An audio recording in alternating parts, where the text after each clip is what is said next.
నుంచి ప్రజల సమస్యలు ఏంటి, ప్రజలకు మనం ఒక అధికారంలోకి ఇచ్చినారు, వాళ్ళకేం మనం సమాజ సేవ చేస్తున్నాం అనే ఆలోచనే లేదు. అవినీతి చేయడము, ఆయన కుటుంబ సభ్యులకి కార్పొరేషన్ సంబంధించిన వర్కులు కానీ ఆదాయ వనరులు కానీ కల్పించి ఈరోజు ఒక అవినీతి సామ్రాజ్యాన్ని ఏలుతున్నాడు గత 8 సంవత్సరాల నుంచి.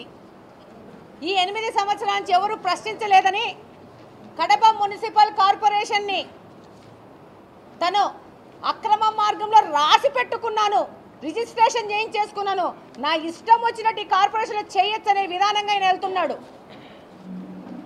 కనీసం ఈయన ఇంత బుద్ధి లేకుండా ప్రవర్తిస్తూ ఉంటే ఇలా పార్టీకి సంబంధించిన పెద్దలు మహిళలను గౌరవించాలా, నువ్వు ఏం బుద్ధి లేకుండా ఇట్లాంటి పనులు చేశానని అని గడ్డి తినిపించి బుద్ధి చెప్పాల్సిన పరిస్థితిలో వాళ్ళ పార్టీ కూడా ఏ విధమైన ఆయన మీద చర్యలు తీసుకోకుండా అచ్చోసిన ఆమోతును వదిలినట్టు వదిలింది.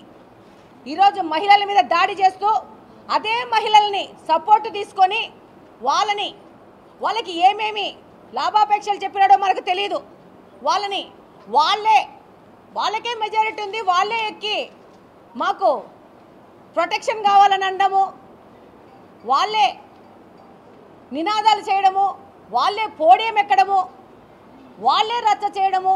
ఆ తర్వాత బాగా అన్నం తినేసి వచ్చి లంచ్ బ్రేక్ అయిపోయినాక ఇదే కార్పొరేషన్లో ఇదే మీటింగ్ అటెండ్ అయిన పోలీసు వాళ్ళకు కానీ మీడియా ప్రతినిధులకు కానీ ఎవరికి ఏ విధమైన అరేంజ్మెంట్ చేయకుండా వాళ్ళు మాత్రం వెళ్ళి కిందికి వెళ్ళి చక్కగా భోజనాలు కానిచ్చి పైన ఉన్న వాళ్ళకి పప్పుచారులు పోసి తిని 3 గంటలు రెస్ట్ తీసుకొని మళ్ళీ పైకి వచ్చి మేము చదివేసాం అయిపోయింది అని చెప్పే దుర్భాగ్యానికి ఈ పెద్ద మనిషి దిగజారిపోయినాడు. ఇది కడప నియోజకవర్గంలోని ప్రతి ఒక్క మనిషి గమనిస్తూ ఉంది. మహిళలను అడ్డుపట్టుకొని రాజకీయం చేయాలనుకుంటున్నాడు. నేను గెలిచి 6 నెలలే అయింది, నాకు రాజకీయాలు తెలీదు. నువ్వు గత 20-30 సంవత్సరాల నుంచి రాజకీయాల్లో ఉన్నావు. నువ్వు భవిష్యత్తులో చిన్నగా వచ్చి ప్రజాసేవ చేయాలనుకున్న వాళ్ళకి నువ్వు చూపించే మార్గం ఇదా అని ప్రశ్నిస్తూ ఉన్నాను.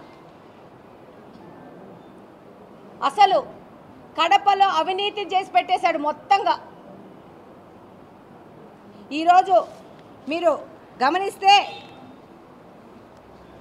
దేవుని కడప రోడ్డు కృష్ణా సర్కిల్ నుంచి ఎవరు చేశారు?